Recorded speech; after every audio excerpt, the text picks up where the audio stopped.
Nosotros podemos decirle nuestras penas a Jesús. Qué hermoso es primero poder mirar en la cruz y ser salvos y luego poder tener ese consuelo de que cuando tenemos necesidad y dificultad podemos acudir a Él. Y de hecho a Él es a quien deberíamos acudir primero. Pueden tomar asiento. Adelante. Bueno, también los niños pueden pasar a su clase de manera ordenada. Adelante. Gracias, hermano. Hermano Nelson, Camila, vi que cambiamos de Abigail hoy. Hubo una Abigail Ulloa y una Abigail Sheridan que cambiaron. Está bien.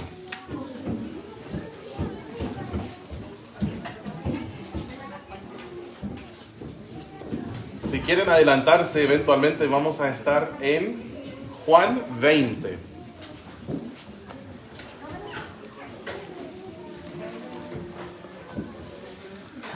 Juan capítulo 20.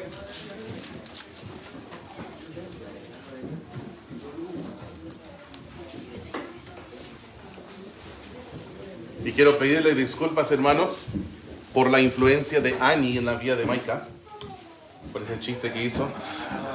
No sé dónde aprendió su sentido de humor. Quizás de Annie o mi suegra, no sé, pero bueno. Ok, parece que ya nuestros hermosos subieron. Si no me escuchan tan bien de la parte de atrás, podrían pasar adelante. Quedaron muchas sillas desocupadas. O si escuchan bien, está bien también. El nombre del mensaje, el título del mensaje es Lo que Tomás se perdió. Lo que Tomás se perdió. Hay un gran porcentaje de personas que afirman ser cristianas que no se congregan con fidelidad, con la fidelidad que deben. Quizás van a 1 o 2 o 3 cultos en la semana, pero para muchos 1 o 2 o todos los cultos semanales de su iglesia no les importan como deben. Las escrituras nos amonestan que no debemos ser negligentes con la asamblea de los santos, pues esto significa la palabra iglesia, significa asamblea o congregación. Necesitamos honrarle al Señor con nuestro tiempo y con nuestras prioridades. Con frecuencia se fabrica excusas para no congregarse fielmente. A eso digo, hay un león en la calle, ¿cierto? Siempre hay excusas para no hacer lo que nos corresponde. Hay un versículo en Salmo 84, no es nuestro texto, pero como introducción, el versículo 10 dice, porque mejor es un día en tus atrios que 1000 fuera de ellos. Escogería antes de estar a la puerta de la casa de mi Dios que habitar en las moradas de maldad.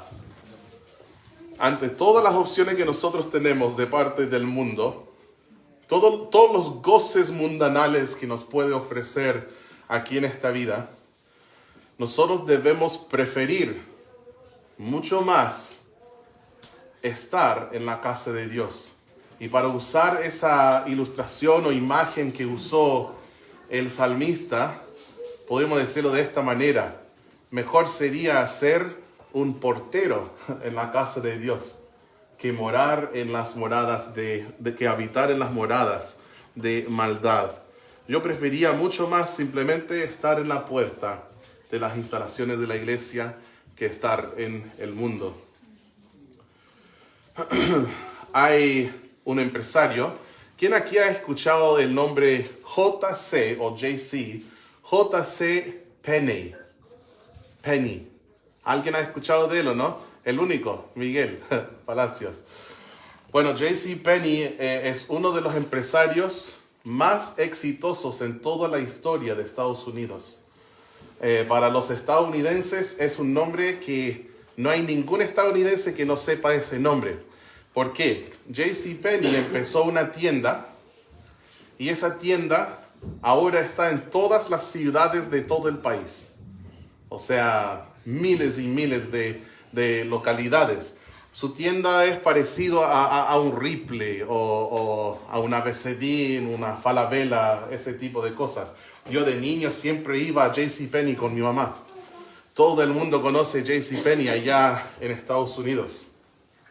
Lo que muchos quizás no saben es que JCPenney fue un cristiano muy consagrado a Dios. Él dijo esto: uno de los hombres quizás más ocupados en el continente de América. Él dijo esto: si un hombre está demasiado ocupado para adorar a Dios 2 veces el domingo y 1 vez durante la semana, tiene más negocio de lo que fue la intención de Dios. Qué impresionante, ¿no? Un hombre quizás con más negocio que cualquier de nosotros jamás podríamos imaginar tener en la vida. Y dijo esto. Era un cristiano muy dedicado. Vamos a ir a Juan capítulo 20, versículo 19. 19 hasta el 23. Dice así: cuando llegó la noche de aquel mismo día, el primer día de la semana, estando las puertas cerradas en el lugar donde los discípulos estaban reunidos por miedo de los judíos, vino Jesús y puesto en medio les dijo: paz a vosotros. Y cuando les hubo dicho esto, les mostró las manos y el costado, y los discípulos se regocijaron viendo al Señor. Entonces Jesús les dijo otra vez: paz a vosotros. Como me envió el Padre, así también yo os envío. Y habiendo dicho esto, sopló y les dijo: recibid el Espíritu Santo. A quienes remitiereis los pecados, les son remitidos. Y a quienes se los retuviereis, les son retenidos. Vamos a orar una vez más, hermanos, y luego estudiaremos un poco de nuestro texto. Padre Celestial, gracias, Señor, por el privilegio que me das de estar detrás de este escritorio sagrado, lo que es un púlpito. Gracias, Señor, por el privilegio de levantar mi voz, aunque sea débil, para decir: así ha dicho Jehová. Enséñanos, oh Señor, de tu palabra, porque deseamos conocerte más, obedecerte, vivir nuestras vidas de acuerdo con tus estatutos. Guía este tiempo de predicación, que sea de uso espiritual en la vida de los oyentes. Y que nuestro Señor Jesús se agrade de las palabras que se dice hoy, pero también de la manera que se dice y también de la manera que escuchamos tu palabra. La actitud que tenemos, Señor, pedimos que sea una actitud de mansedumbre. Queremos recibir la palabra implantada con mansedumbre, siempre. Gracias, Señor. En el nombre de Jesús oramos. Amén. Bueno, aquí nosotros sabemos que Jesús ha sido crucificado por los pecados de todo el mundo. Él derramó su sangre por los pecados de todos. Murió en esa cruel cruz, fue sepultado y después de 3 días dejó la tumba vacía. Cristo resucitó. Se levantó victorioso sobre la muerte. Y después de esto, hermanos, siendo el mismo día, porque Cristo resucitó un primer día de la semana, y aunque nosotros normalmente vemos el primer día como el día lunes, si seguimos el calendario en muchos lugares en el mundo y el calendario más pegado a la Biblia, el primer día de la semana no es lunes, es domingo.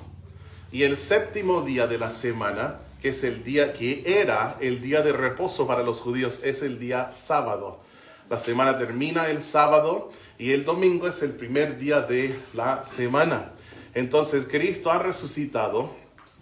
¿Y cuál era la costumbre de los cristianos en los primeros siglos? El primer día de la semana se congregaban, ¿cierto?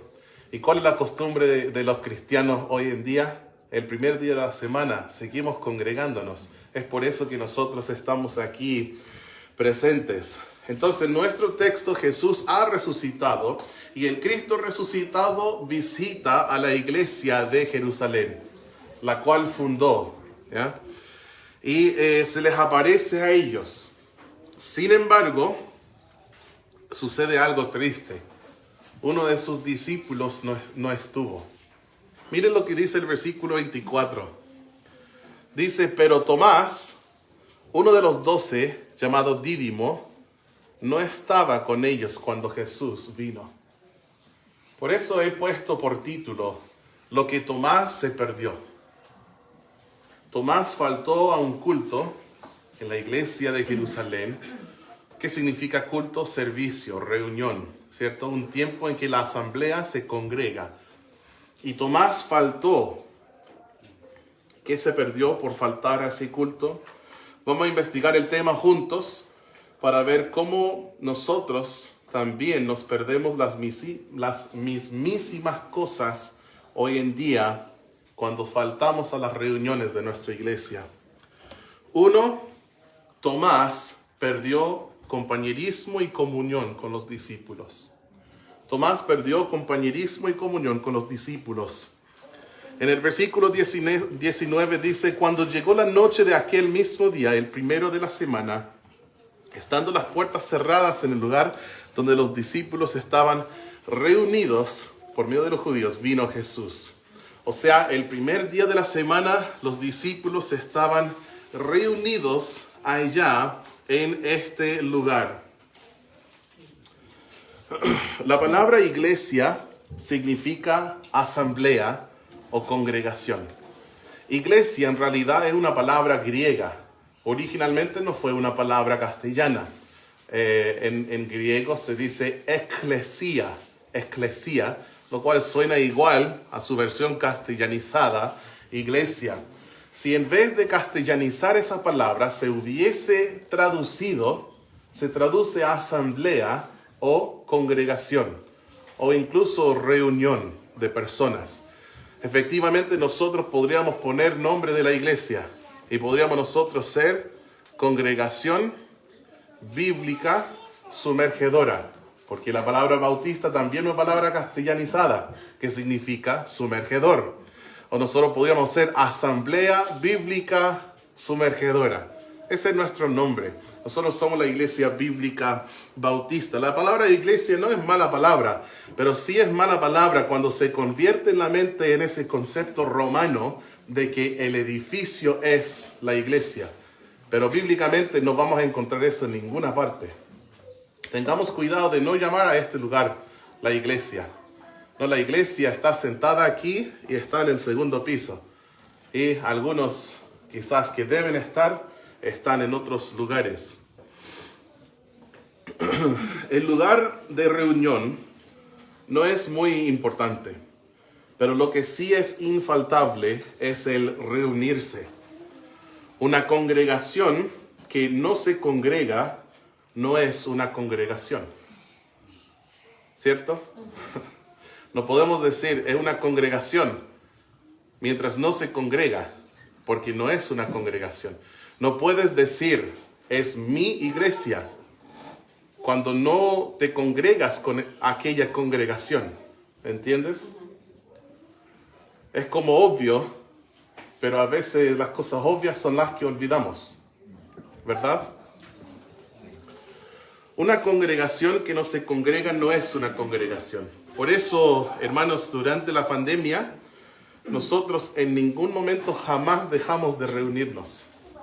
Ni una vez. Nosotros nos congregamos durante toda la pandemia porque somos una iglesia. Y si Dios nos permite, lo haremos hasta que Cristo vuelva. Nos congregaremos. Además de muchas otras cosas que sucede cuando la iglesia se reúne, suceden estas cosas. Nosotros glorificamos a Jesús juntos. Hay un lindo cuadro atrás que dice: a Él sea gloria en la iglesia, en Cristo Jesús. Está en Efesios 3, el versículo 21, por todas las edades, por los siglos de los siglos. Amén. Cuando nosotros nos juntamos, nuestro fin aquí es exaltar a Dios, es adorar al Señor. Glorificamos a Jesús juntos. También nos consideramos mutuamente. Esto, hermanos, lo que estoy alistando son cosas que Tomás se perdió ese día. Nosotros nos consideramos mutuamente. Y no solo esto, sino también nosotros nos estimulamos mutuamente. Nos estimulamos, ¿qué dice la Biblia en Hebreos 10:24? A dos cosas: al amor y a las buenas obras. Nosotros perseveramos en la comunión unos con otros. Hechos 2:42 habla de 4 cosas en las cuales la primera iglesia perseveraba cada día. Y una de ellas es la comunión unos con otros. Es una de las marcas de una iglesia neotestamentaria. Nosotros cantamos juntos, habla de eso en Colosenses 3:16, también en Efesios 4 nos habla de lo mismo. Enseñamos, sobrellevamos las cargas unos de los otros. Gálatas 6:2 habla de eso. Nos amamos, nos consolamos, nos edificamos. Es un lugar donde ejercer y un tiempo donde ejercer nuestros dones espirituales. Bueno, nosotros fuimos creados para comunidad. Dios nos diseñó para comunidad. Dijo muy temprano, no es bueno que el hombre esté solo, ¿cierto? Y decidió hacerle una ayuda idónea. Y gracias a Dios por eso. Ahí, hermano, puedes decir amén, hermano marido. O si no, después tendrás que cocinar tú el almuerzo. Nos dio familia y nos dio, hermanos, en esta dispensación, en esta época, nos dio una iglesia donde reunirnos y formar lazos de amor, vínculos importantes, relaciones significativas con hermanos en Cristo. Nosotros necesitamos la iglesia y la iglesia nos necesita. Tú necesitas la iglesia y la iglesia te necesita. La iglesia es un cuerpo, muchos miembros, pero un solo cuerpo unido. No en todo el mundo, eso se llama la familia de la fe o la familia de Dios. La iglesia en la Biblia es una congregación, una asamblea. No existe tal iglesia universal. Este es un concepto inventado en la Reforma, cuando fueron echados de la iglesia universal católica y eran excomulgados. Dijeron, entonces si no somos de la iglesia no somos salvos. Y se inventó un nuevo concepto, que es la iglesia universal invisible, que es un concepto protestante, no bíblico. ¿Ya? La Biblia, cuando habla de la iglesia, es siempre una asamblea, siempre es un grupo de personas reunidos. Algún día en el futuro, nosotros nos vamos a reunir con todos los hijos de Dios en el cielo, y ahí sí seremos una iglesia, pero actualmente no. La diferencia entre una iglesia y una familia: yo tengo familia en Idaho, tengo familia en California, tengo familia en Coyhaique, y seguimos siendo una familia. Pero todos tenemos el mismo Padre, aunque estemos en diferentes lugares, y somos una familia. Así es la familia de la fe, la familia de Dios. Somos todos hermanos porque hemos nacido de nuevo y Dios es nuestro Padre y estamos separados en todo el mundo. En cambio, un cuerpo es lo que Dios usa para describir a la iglesia. Un cuerpo no puede tener un brazo en Los Ángeles, California, una cabeza en Boise, Idaho, y una pierna, mejor un pie, lo más mínimo, en Coyhaique. No seríamos un cuerpo. Entonces, el cuerpo, que es la iglesia, siempre es local y es visible. Una asamblea que se reúne. Y hermanos, todo miembro es necesario para el cuerpo. Y el cuerpo es necesario para todo miembro. Estuve conversando con una persona que se trasladó de una ciudad a otra ciudad para hacer su práctica en su profesión. Y llegó a este otro lugar y encontró una iglesia. Y la última vez que le vi, participaba en esa iglesia. Y ahora cuando le vi, me decía que no. Y le pregunté, ¿qué pasó? Me dijo, es que me fui por unos meses y nadie me contactó. Nadie me contactó. Nadie preguntó por mí. Y cuando llegué el primer domingo de vuelta, nadie me dijo, te extrañé, ¿cómo estuvo tu viaje? No me dijo nada. Y ella me dijo, a lo mejor he sido mal criada en mi iglesia, pero siempre he creído que la iglesia debe ser como una familia. Y wow, hermanos, eso tocó mi corazón. Y es cierto que aquí es un ambiente familiar, ¿cierto? Nos reímos, lloramos, a veces hay complicaciones, conflictos. Aunque no sé por qué, pero el Señor nos ha dado una iglesia donde hay muy pocos conflictos. Quizás el diablo diría hasta que entraste a Puerto Aysén. Pero nosotros no hemos tenido conflictos como congregación. Pero en las familias hay conflictos, hay... si llora un bebé en el culto, ¿está bien o no? ¿Sí? Ok. Si no está bien contigo, hay otras iglesias en Coyhai que puedes buscar una. Pero si llora un bebé, si juega un niño, si alguien grita, si se rompe algo, pues... está bien porque somos como familia, ¿cierto? Bueno, somos familia porque somos hermanos en Cristo y está bien. Y las familias no son perfectas y las iglesias tampoco. Esta iglesia sí fue perfecta hasta que llegué yo a ser parte de ella. Ahí se echó a perder todo, ¿cierto? Todas las iglesias son perfectas hasta que llegas tú y ya no es perfecta. O sea, no hay ninguna iglesia perfecta. Todas las iglesias están llenas de pecadores, salvados por la gracia de Dios, esforzándonos, persiguiendo a la meta. Pero nosotros sí necesitamos de la iglesia. Primera de Timoteo, no tienen que buscarlo, pero el capítulo 3 habla de la iglesia del Dios viviente, la casa de Dios, la cual es la iglesia del Dios viviente, se columna y baluarte de verdad. Y empieza el versículo diciendo, para que sepas cómo debes conducirte en la casa de Dios, que es la iglesia.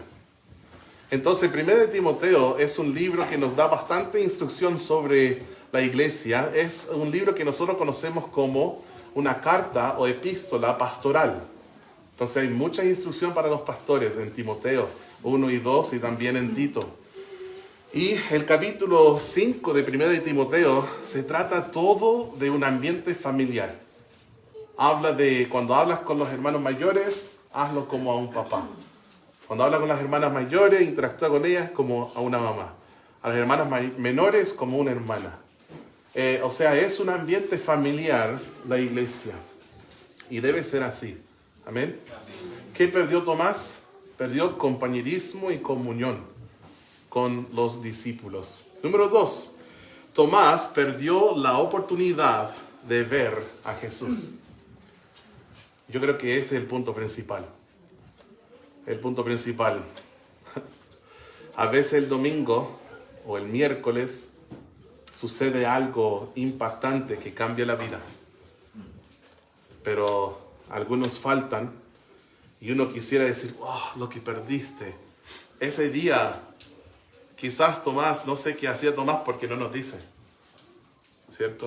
No sé si fue a su campo o si tuvo visitas en casa o no sé qué pasó. Pero por algún león en la calle no estaba con la iglesia el primer día de la semana. ¿Y qué perdió? Apareció Jesús, hermanos. Jesús estuvo en medio de ellos, se les reveló y dijo, paz a vosotros. Qué ungüento para todos los discípulos fue ver a su Salvador resucitado. Escuchar estas palabras, paz a vosotros. Como mi Padre me envió, así os envío a vosotros. También cuando nosotros nos reunimos, Jesús está presente. Jesús está. De hecho, hay un versículo en Mateo 18:20 que dice, porque donde están 2 o 3 congregados en mi nombre, allí estoy en medio de ellos. un pasaje donde el contexto es la iglesia. Algunos toman ese versículo y dicen, bueno, no me congrego, me junto a tomar unos mates con amigos cristianos y Dios está con nosotros porque somos 2 o 3. Pero esa no es una iglesia, ¿ya? Una iglesia es una asamblea constituida de salvos y bautizados que tiene un pastor. O sea, no es cuando nos juntamos con gente para pasarlo bien, no es una iglesia. Puede ser compañerismo, comunión, un buen tiempo con hermanos, pero no es una iglesia. Dice, allí estoy yo en medio de ellos. Cuando nosotros cantamos al Señor, me está molestando eso. ¿Qué hacen los papás, cierto? ¿Qué somos capaces de hacer? Llegar con eso al culto. Nosotros cuando cantamos al Señor es alabanza a Él. Y hay un versículo interesante en Salmo 22:3 que dice, pero tú eres santo, tú que habitas entre las alabanzas de Israel. Ahora nosotros no somos Israel, ¿cierto? Pero sí somos pueblo de Dios. Y nosotros cuando alabamos a Él, Él habita nuestras alabanzas. Qué poderoso, ¿no? La iglesia es un cuerpo y las escrituras nos enseñan que Jesús es su cabeza. Y cuando se reúnen los miembros, hermanos, la cabeza también está ahí. Lo que no quiero hacer es insinuar. Esa es una palabra que se dice en castellano, ¿no?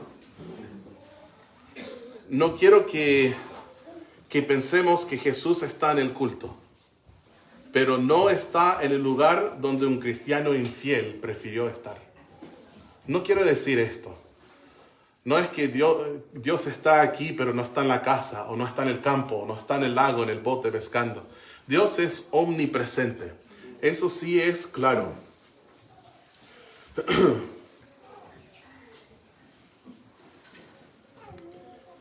Pero la Biblia está llena de ejemplos de lugares y situaciones donde Dios decide manifestar su presencia en una forma especial. Él sí es omnipresente, pero por ejemplo, cuando ardía la zarza en el libro de Éxodo, Dios y su presencia estaban ahí de manera especial. Cuando inauguraron el templo, su presencia estaba ahí de una manera especial. Y podríamos ver muchos otros ejemplos. Entonces, cuando la iglesia de Dios se reúne, el Señor se manifiesta de una forma especial, hermanos. Jesús está en este lugar, en este momento. Jesús está aquí, en nuestro texto. El Cristo resucitado se les apareció presencialmente. Aquí su presencia es espiritual. No vemos a Jesús. Nunca he visto a Jesús. Sin haberle visto, creo en Él. Sin haberle visto, le amo. Sin haberle visto, me es precioso. De hecho, el mismo texto habla de eso más adelante, pero yo creo que eso es para otro día. Tomás creyó luego porque le vio, pero bienaventurados los que creen sin haberle visto. Pero esa presencia del Señor se pierde cuando uno no se congrega. Uno perdió esa manifestación del Señor. En Juan 10:27 Jesús dijo, mis ovejas oyen mi voz y yo las conozco y me siguen. Escuché de un misionero, Bob Hughes, un misionero de las Filipinas. La iglesia que empezó hoy en día, ellos han enviado más de 100 misioneros alrededor del mundo.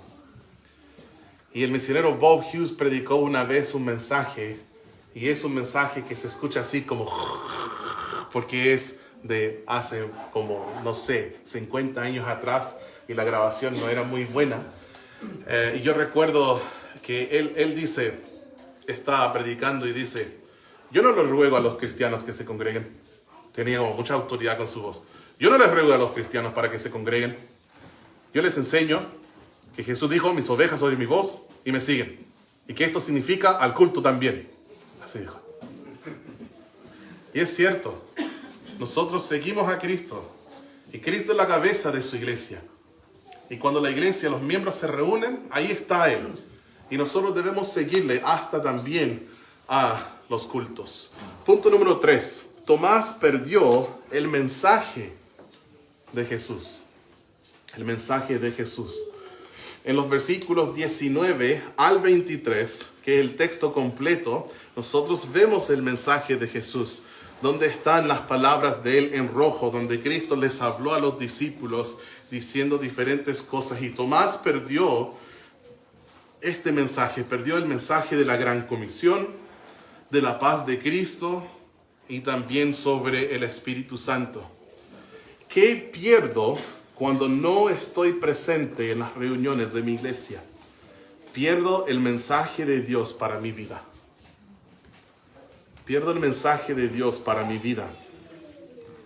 De la misma manera que la presencia de Dios está en la casa, pero se manifiesta de forma especial en la casa de Dios, la iglesia del Dios viviente, ¿cierto? De la misma manera, la palabra de Dios también está en tu casa. Tú tienes acceso directo a la palabra del Señor, tienes el Espíritu Santo, puedes leer la Biblia, entender la Biblia y aplicar la Biblia a tu vida. No tienes que estar en un culto para eso. Sin embargo, al pastor de la iglesia se le ha encargado la responsabilidad de predicar la palabra de Dios. Como profeta de Dios, parecido a un profeta de Dios, el hombre de Dios se para en el púlpito y anuncia: así ha dicho Jehová, mientras predica la Biblia. Si tú no vas, lo pierdes. Vivimos en una época rara, sí. Porque algunos dicen, no, pero lo puedo escuchar en el podcast, o lo puedo escuchar en YouTube, o lo puedo ver en Facebook. Pero simplemente no es lo mismo. No sé, no es lo mismo. Cuando no era salvo y era mundano, iba a muchos conciertos. Incluso tocaba conciertos. Y tenía mis bandas favoritas. Y era una cosa estar presente en el concierto, pero era otra cosa después verlo en YouTube. No es lo mismo. No es lo mismo. O si lo veo después, es como tomar a una rica comida que ya está fría en el refrigerador o en el freezer y colocarlo, esa palabra mía es casi insolente, a las microondas. Y recalentar esa comida. Recalentar la comida no es lo mismo. En algunos países se celebra algo que se llama Thanksgiving. No sé si han escuchado de eso. Thanksgiving, como en Canadá, por ejemplo, o en Estados Unidos. Y significa acción de gracias, el día de acción de gracias. Es un día de juntarse con la familia y tener gratitud para con Dios. Y un día para llenarse con mucha comida. El día de que más calorías yo creo que se consumen todo el año. Y lo que sucede muchos días antes, uno va al supermercado y está lleno como no te imaginas, porque todo el mundo anda comprando. Uno va al supermercado, compra su pavo que se ve más como una ballena. No sé qué les dan a esos pavos, pero enormes, ¿cierto? Uno compra su pavo y compra todos los ingredientes y con mucha anticipación, como 2 o 3 días antes, las mamás, las hermanas, los papás, los hermanos ya van empezando a cocinar y trabajar. Empiezan a preparar sus pie, pero no un pie.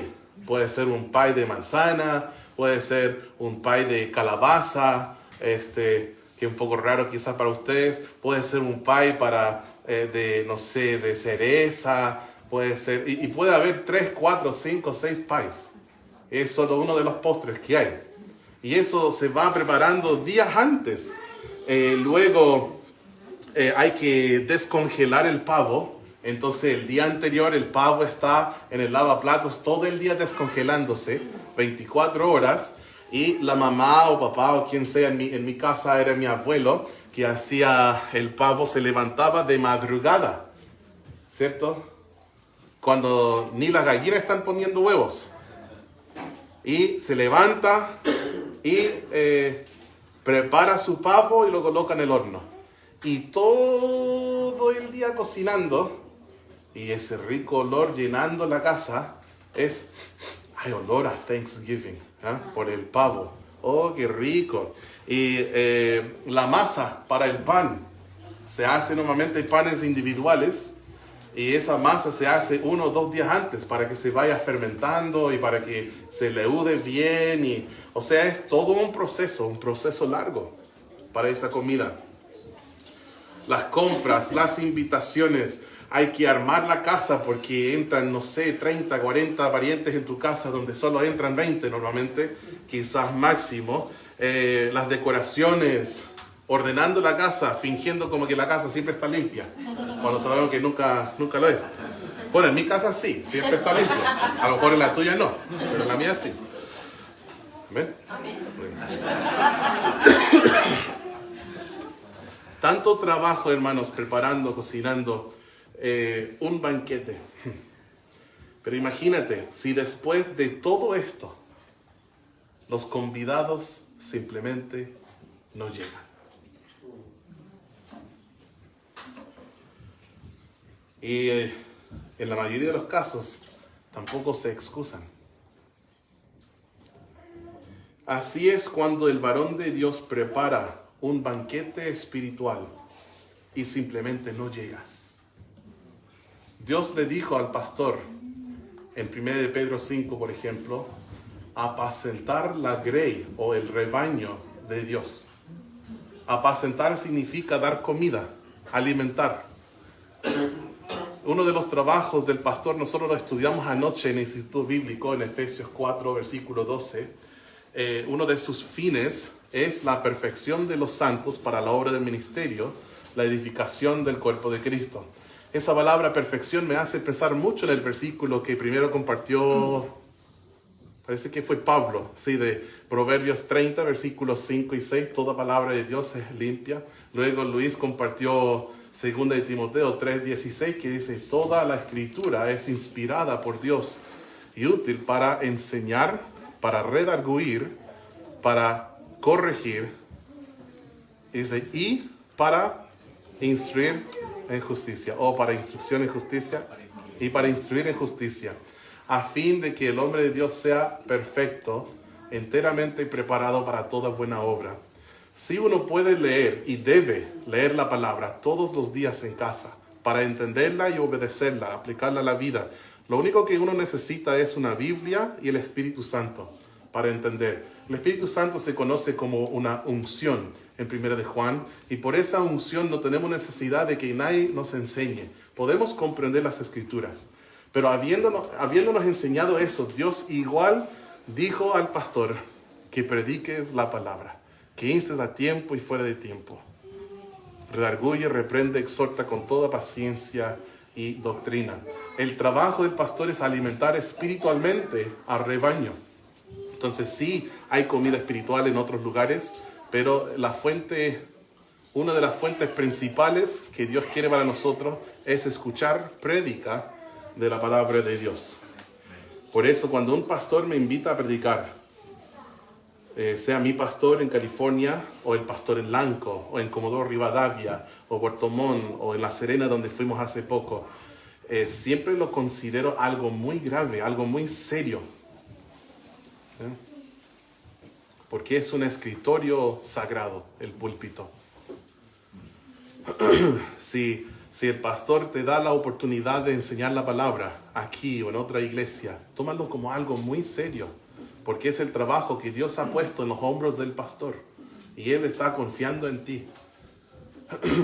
Es algo muy importante, muy serio.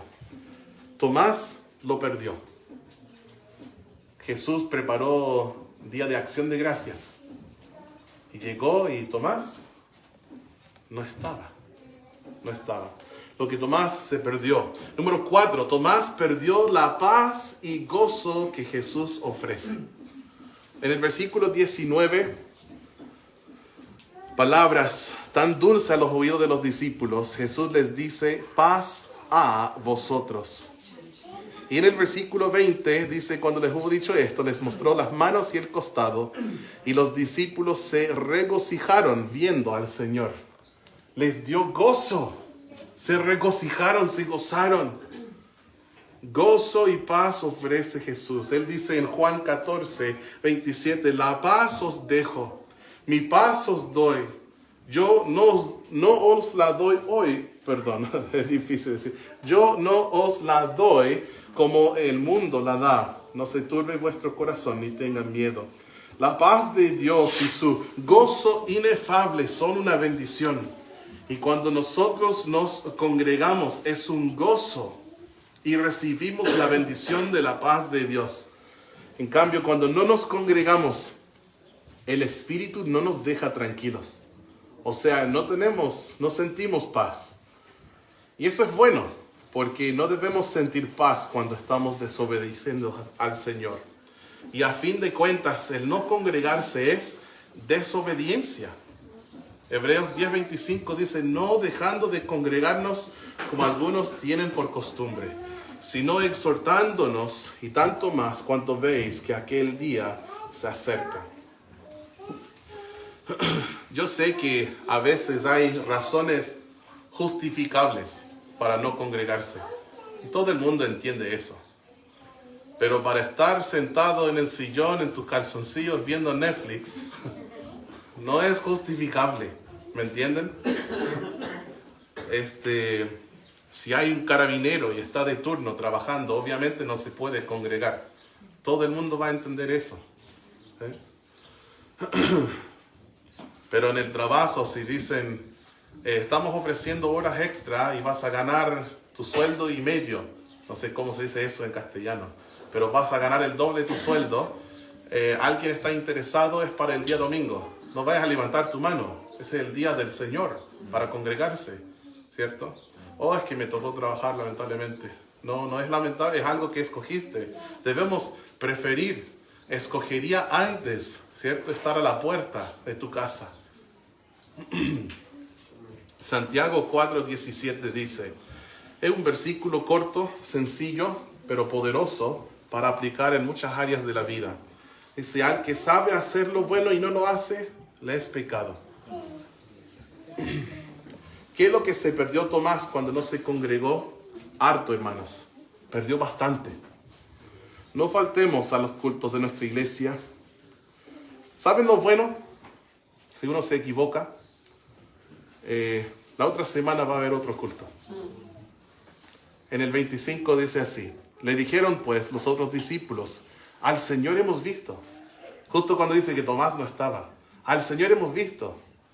Él les dijo, si no viere en sus manos la señal de los clavos y metiere mi dedo en el lugar de los clavos y metiere mi mano en su costado, no creeré. Ahora mira lo que dice el versículo 20. Y cuando les hubo dicho esto, les mostró las manos y el costado. Lo que Tomás quería, el domingo estaba. Aunque quizás la actitud no era correcta. Debía haber creído porque Jesús dijo, destruyan este templo y en 3 días lo volveré a tomar. Versículo 26. 8 días después. Esa es una frase lingüística. Si estuviéramos conversando, hermano Olivia, si estuviéramos hablando del otro domingo, ¿en cuántos días son? ¿Cómo lo diría usted?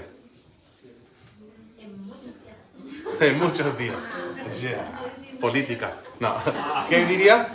Para no decir número, porque si mal eran los números. Hermana Patti, ¿qué diría usted? En 7. ¿Sí? Yo también diría en 7 días. Porque esa es la forma de hablar de los gringos. Cuando es en una semana, es en 7 días. Pero estuve trabajando 6 meses en Guatemala. Y estuvimos en un culto y justamente me dijeron en 8 días más vamos a hacer esto. Y yo pensando, ¿y qué va a hacer el día lunes? ¿Un feriado? Porque era un domingo. Y dije, domingo, en 8 días más va a ser lunes. Pero ahí me explicaron que no, 8 días más es en una semana. Yo creo que la forma es de contar así. Hoy es domingo, lunes, martes, miércoles, después viene jueves, ¿cierto? Perdón. Viernes, sábado, domingo, en 8 días más. Es solo otra forma de cómo decirlo. Entonces cuando dice 8 días después, estaban otra vez sus discípulos dentro y con ellos Tomás. Qué bueno. Tomás no iba a faltar ese domingo. Tomás, vimos a Jesús. 8 días después, ahí estuvo Tomás, ¿cierto? Eso es lo bueno, porque a veces, hasta ahora, quizás uno no ha puesto la prioridad en donde debe ser. Pero Dios es lleno de gracia y es paciente. Y este mensaje no es para dar palos, ¿cierto? Lo más malo es cuando alguien hace lo correcto. Es domingo y aquí estás. Y después el pastor viene y te da palos. ¿Ya? Tenemos un dicho en inglés, es predicar al coro. ¿Qué quiere decir eso? El coro siempre está detrás, ¿cierto? Y escucha todos los sermones, son los más fieles. Y es como, ay, estoy predicando al coro. Yo sé que ahora estoy predicando al coro, porque estás aquí, ¿cierto? Te congregaste. Entonces, no lo tomes como una reprensión, pero si el Espíritu Santo obró en tu corazón, hay que responder nomás y decir, Señor, sí, lo que tú quieres que yo haga, yo lo voy a hacer para honrarte en mi vida. Amén. Vamos a terminar la